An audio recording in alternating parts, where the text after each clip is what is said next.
Welcome to the RVA Small Business Show, your number one resource for business growth education, insights, and news. Let's get today's show started.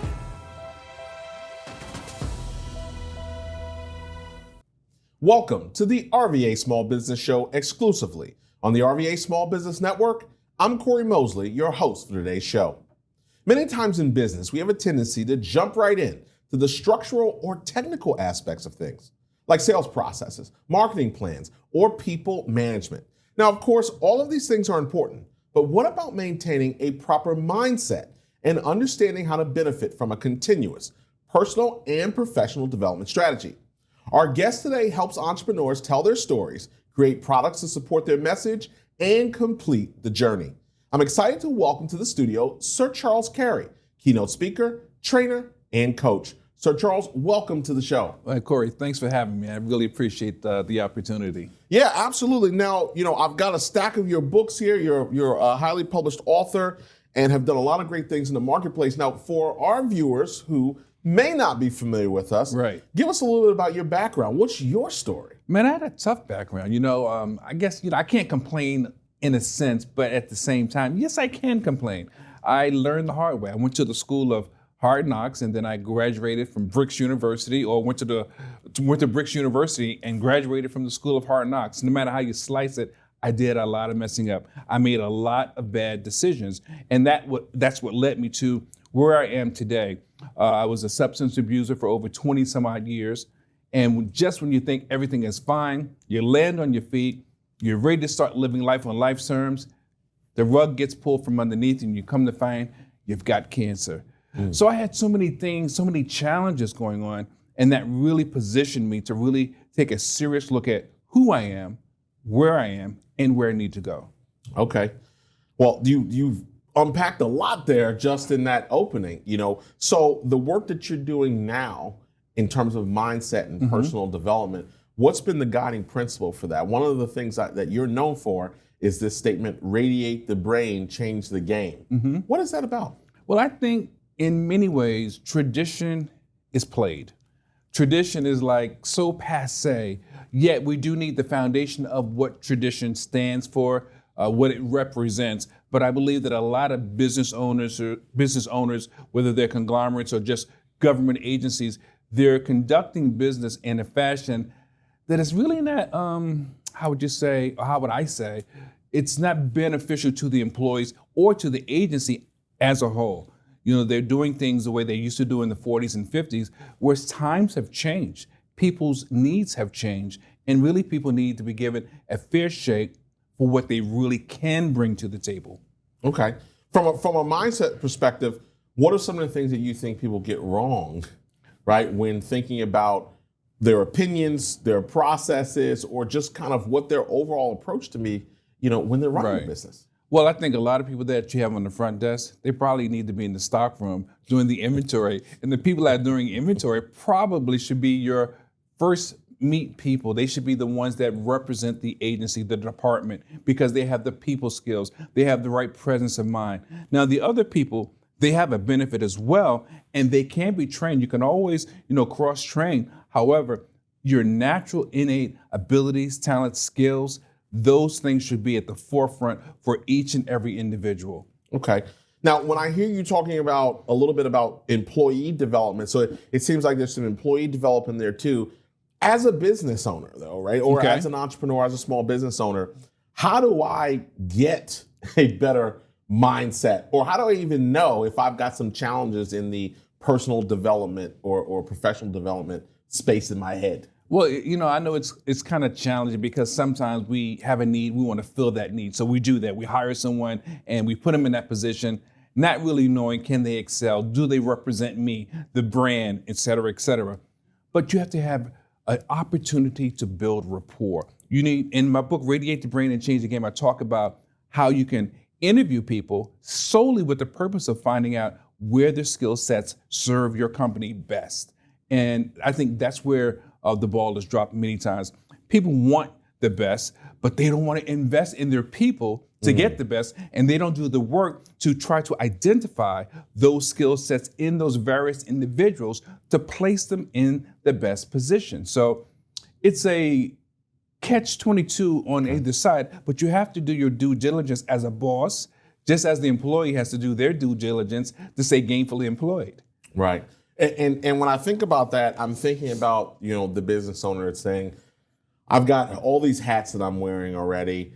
If you were going to go into an organization and work with whether a CEO or a small business owner, maybe they have a team of 5, or maybe they're even a solopreneur, where do you start when helping someone kind of manage their mindset or assess what their thinking is? I think a small organization is best because now you have an opportunity to see that person more often, observe their personality traits, habits, and so forth. But I have a thing called being open, honest, clear, and direct. With a small group, you have an easier opportunity of assessing this person. Do they really fit the mark? Are they really focused, or is this just a pit stop to their next opportunity? Now, of course, in a much larger organization, it's a little more difficult, but that's where your training department comes in. If your training department is trained with the idea of sharing and teaching the skills that are needed, you can shape and mold people better to fit where they serve the organization best. So, you really have to be willing to invest time and resources for your organization to grow. Okay. From a keynote, let's talk about keynote speaking for a second. That's one of the things that you do. If I was sitting in a Sir Charles Cary keynote, what type of information am I hearing? What is that experience like for someone? Again, I'll go back to the book set, right? Radiate the Brain and Change the Game talks about many of the things that happen to us that we really don't see coming. And those things prevent us from being our best selves. And what's so hard about being you focuses on the things that we do to ourselves that prevent us from being better. So I try to focus on 2 things important: what you can do to overcome the things that you, I would say, trip yourself up with, and the things that come at you that you may not even see. You're blindsided. Something happens unexpectedly or otherwise. How do you overcome these scenarios so that you can still come out sort of as a shining star? Okay. Well, I want to hear more. So what are some of the tips that you would share if you were doing a keynote presentation? What might some of those takeaways be? I talk about the point of mistakes, for example. Mistakes, many people look at as a bad thing, something negative. Well, mistakes are good learning. It's a good learning opportunity. But who wants to make a mistake? Nobody. Yeah. So most of the times when we make mistakes, we shy away from it. Hence, we don't get the lesson because we don't want to deal with it. Risk and fear. You have to have risk in life so that you understand what you're really wagering, what's at stake to benefit you. Like we're sitting on these chairs. That's a risk. We don't know what's going to hold us, but we still sit there without even giving it a second thought. Right. So we talk about things like that. And with, I think it's my other book, Aligned by Design, I talk about critical in-depth analysis. And that's speaking to the fact that how hard or how tough can you be on you? You're the one that makes the decisions, and you're the one that has to stand behind them. So if you're not making good decisions, can you really look at yourself and say, I shouldn't have done that. I shouldn't have said that. I should redirect my actions or my energy so that I can get a better result. So I talk about many things that are obvious, but easily overlooked. Yeah, I think that's a lot of times for people, one of those big things, right? It's the aha moment, but sometimes the aha moment comes within the obvious. Yeah. Now, so you true. talked, in your opening story, you shared, something I'm sure now it's much easier to share, some of your history today than it was maybe 25 years ago. Right. How many years ago?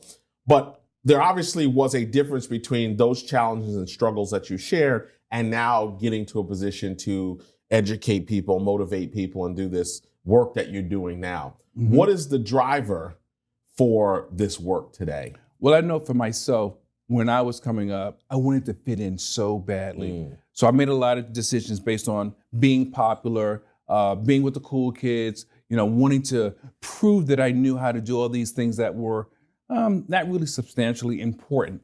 And I did. I got so good at it that I was burying myself alive.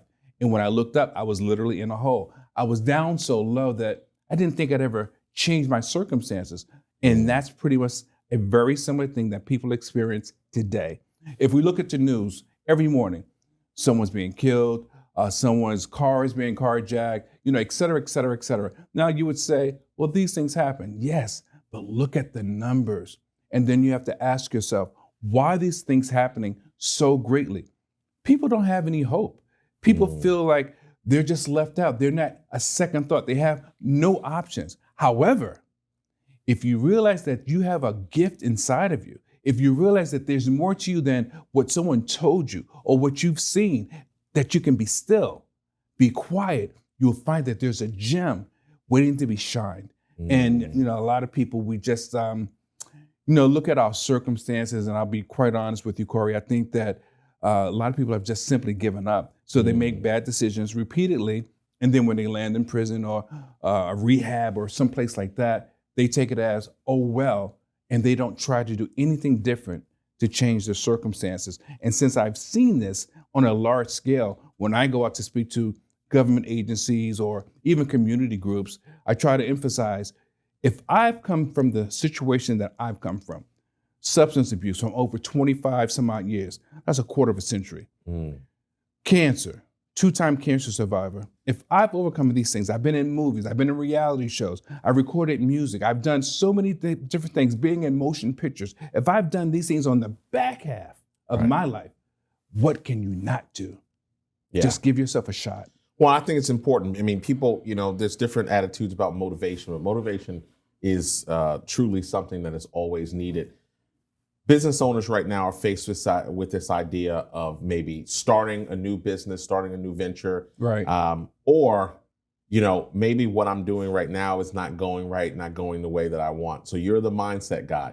What advice do you have for people that may be in that rut, that may be questioning whether they should keep going or should they give up or do something different? Maybe they're not getting supported at home. All these different things that go through the head of a business owner. What advice do you have for them right now? Well, due to the fact that we're at this point in the year that we're at, a lot of people say, I want to make a New Year's resolution, and in January, I'm going to do this or I'm going to do that. Why not focus on a New Year's solution versus a New Year's resolution? And why do you have to wait? And most of us get caught up in the waiting and the wanting and watching what other people do. And this is the key. You need to learn how to be uncomfortable. That's by design, or it should be. Because if you can learn to accept the discomfort, understand once you become comfortable in that area, whatever it is, 1 thing, 2 things or more, once you master that level of discomfort, guess what? There's another level of discomfort waiting for you. So let's master 1 thing at a time. And then when we get good at it, we can move on to the next thing. And so if you're trying to start a business, gradually you'll see the improvement in yourself and your business, and you'll be able to accept the fact that it's about the growth. Like we talk all the time on stages across the world. The journey is the blessing. It's not about the end result. It's about experiencing the journey and enjoying the journey. Because if I gave you $1 million and you blew it, you wouldn't know how to get another million. That is absolutely true. Before I let you go, we've got some great books here that you've written. We've got 4 books here. So if someone was considering getting started and coming into the Sir Charles Cary world, the ecosystem, which one of the books do you recommend people start with? If they couldn't get the whole pack, which I tell you, buy 4, you get them for the price of 3. I would suggest Radiate the Brain and Change the Game. However, some people, have different opinions. They think What's So Hard About Being You is the star of the series. And all of these books are interactive, which means that you write down your thoughts in the book. I challenge you by asking questions in each and every book that I've written, and that way it becomes your own personal resource. And if you go through it once, you can look back on it in a week, a month, or maybe even a year and say, you know what, I've grown since then. Wow, my answers are different, because some of the books come with workbooks, audio programs, et cetera, et cetera. Okay. Wow, fantastic. Looks like there's something for everybody here. People that want to grow the mindset and get their mind right. You know, one phenomenal thing, let me just say this before we end. I shared these books with millennials and with boomers, and they both said the same thing. I see myself in your writing. And I was just blown away. I was totally shocked, because you never know what people are going to say about something you create. And when I had boomers and millennials tell me the same thing, I'm like, they're saying the same, using the same word and same language to express their feelings about what they've read and how they, assess this work. And I think that speaks a lot to the person with everyday issues in our common world. We all can relate to the same things. We all want the same things. So I think there's something for everyone. Well, it sounds like you might be on to something, Sir Charles. Thank you for joining the show today. Cory, I appreciate it. Thanks again. Absolutely. For more information on the speaking, training, and coaching services that Sir Charles Cary provides, please contact him directly at 301-254-2275 or via email at info@sircharlescary.com. This has been another episode of the RVA Small Business Show, RVA's only online streaming video network dedicated to small business growth, education, trends, and news. I'm Cory Mosley, and I will see you next time. This has been another episode of the RVA Small Business Show, presented by the RVA Small Business Network. Be sure to like, share, and join our newsletter at rvasbn.com.